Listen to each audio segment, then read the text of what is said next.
Hello and welcome back to my vlog series. So I've noticed that this month marks exactly 1 year since I've started doing these vlogs, and honestly I'm quite emotional about it because this is going to be my 10th motivational vlog. I've done over 10 travel vlogs this year. I released 4 songs. There's a lot to be proud of, and I'm really glad that you're here on this journey with me. Alright, let's get right into it. So let's just do a little recap of what I intended to do this year, what I actually did do, and kind of how my mindset changed throughout the months. So my goals last year were to reduce my phone use, to have a better wardrobe, to be more hydrated, be more active, and eat healthier. I would say that most of those goals have been completed except for the hydration one. So in terms of the phone use, I basically never go on my phone before bed or when I wake up. It's been ingrained in me. It's been an ingrained habit, thank you to the book I was reading. And I would say my wardrobe has been improved. I try to always put a bit more thought into what I'm wearing and put a bit more effort into how I look, even if it's just for myself. Like, I get dressed first thing in the morning, and without even knowing what I'm doing with the day, I just try to wear something nice for myself. I'm really active, so even though I stopped going to the gym once I started traveling, I have taken up running, swimming, I've been walking a lot, yoga, just keeping my shape and my health. And the last one is healthy eating, which also goes with cooking. As you can see, I live alone now and I do have to cook for myself. Even though I'm not 100% fond of cooking, I do very much like it more than the beginning of last year, which is an improvement. And I'll touch a bit more on that later when I tell you about the goals I have for this year. So a few things that haven't really worked out in terms of my habits would be the fact that I tried to add a new habit every month. I think that added a lot of pressure and it kind of demotivated me. So even before I left for my trip, I kind of stopped being as motivated. And in September, when I came back into my whole motivational sphere, I was still a bit unmotivated to the point where I was questioning whether it was a good idea to have habits in the first place. I also noticed that the habits that I had weren't particularly natural. So things that I haven't already done in the past or wasn't used to doing often, and I realized that now my habits just need to be a bit of an upgrade of what I'm already doing, because like that I'm already aware of the action and I can just implement it more often. I've also continued journaling. So actually this is my new journal. I had a journal that I started writing at the beginning of my trip, and it is now in Canada and it's filled out. I have written a lot in there. I wrote every day in there until about the end of August. So June, July, August. About 3 months I have written all my trip and all my travel stories in there. However, one thing I noticed after rereading it was that it was a lot more beneficial when I was writing things for my own sake, just to kind of feel better about a situation or kind of understand my emotions or feel my emotions. Whereas some days I kind of just wrote, I did this, I did that, and those were a bit more boring. However, I still think that, you know, in a couple of years it'll be interesting to read, but I still think that reading about how I was feeling will be a lot more valuable and is a lot more valuable in the moment. So this is my second journal. I haven't written too much in it yet. I mean, still a lot, but yeah, I'm trying to journal often, not trying to force myself too much, because when you force yourself to journal, I feel like it doesn't come out as authentic. But I have been using it as a tool to really understand situations in life and understand like why I'm feeling a certain way, or just let myself feel it, be conscious of it. So I really like that. I also have a second type of journal, which is basically my book of everything. Anastasia's book of thoughts, ideas, lists, plans, compositions, and more. So I really write everything in here that wouldn't go into a journal. So anytime I just need to jot something down, like a list. I also have a lot of quotes and poems that I like from different books that I've read. I take screenshots, and then once I go through my camera roll, I write them in here. I have the lyrics from one of my songs. Some ideas, like for example, I was writing down things that I really like just to kind of understand who I am and remember who I am, because it's easy to lose yourself, especially when you move halfway across the world. Other song. Okay, and here are my New Year's resolutions, which I will get into as well. I have a new planner this year. It's a bit thinner than the one I had last year, but I really like it because of this function that I can just open it and it like completely works. And my second favorite part about this planner is this page. You have this month's challenge, like a little scoreboard, which you can fill out once you complete the task that you want to do. Action items, so I guess like the main things you want to complete during the month, a reward for completing it, a bunch of goals, quote of the month, what I did right, what I can do better, what I'm grateful for, and the highlight of the month.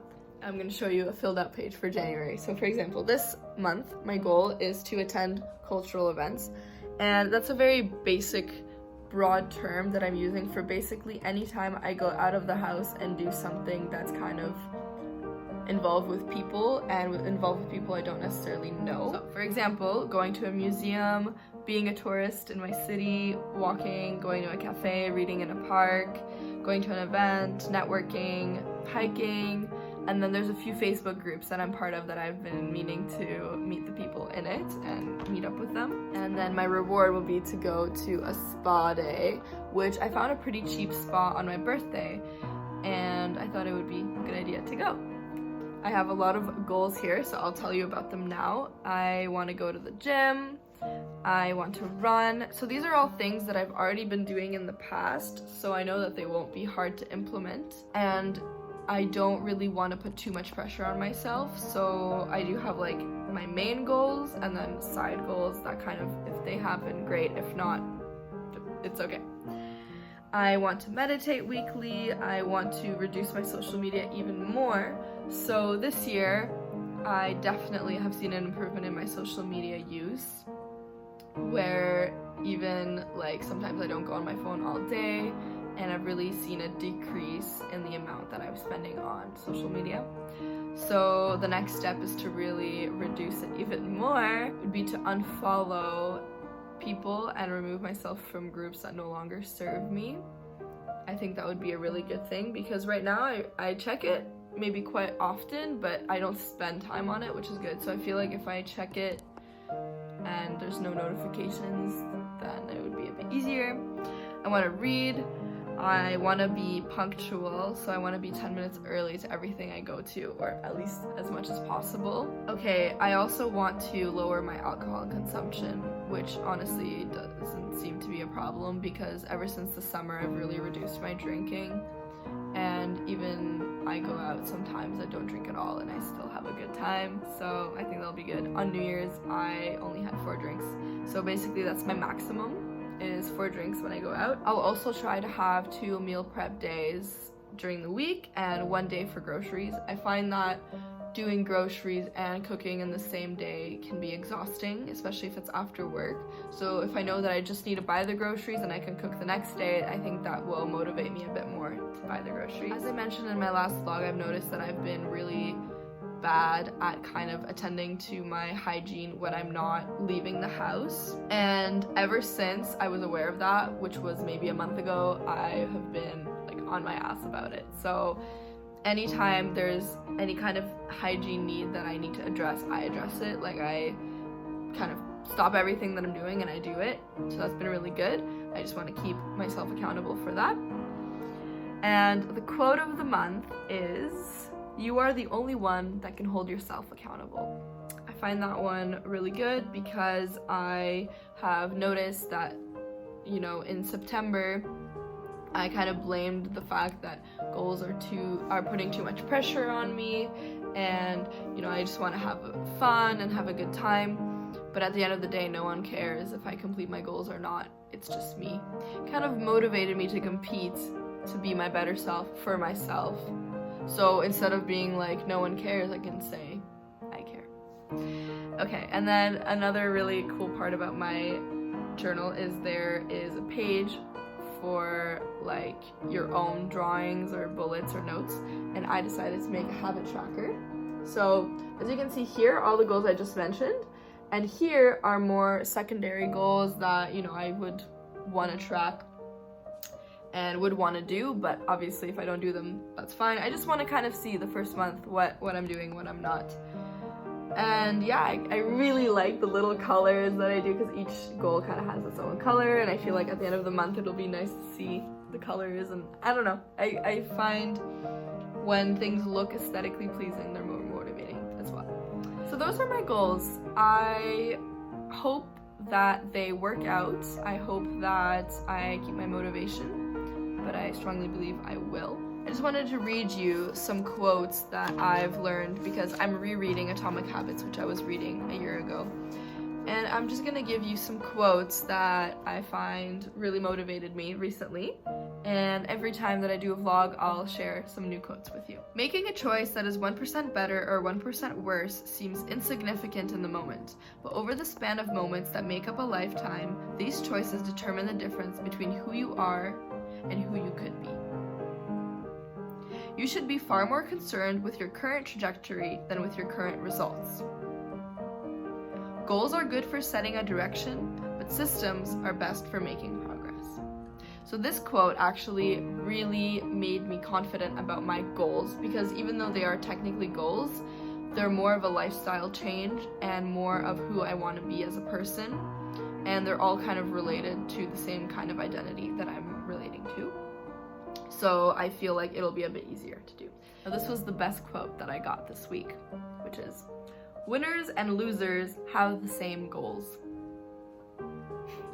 The process of building habits is actually the process of becoming yourself. Habits do not restrict freedom, they create it. And how the author explained it in the book was that once you put into habit all the fundamental things in your life, like brushing your teeth, washing dishes, making your bed, you actually have more mental space to do things that you want to do. And the last one, which is actually by Carl Jung. Until you make the unconscious conscious, it will direct your life and you will call it fate. Alright, that's all I have for you today. I hope you enjoy. I hope you feel motivated for your own journey and your own path. I hope to see you soon. Have a lovely day.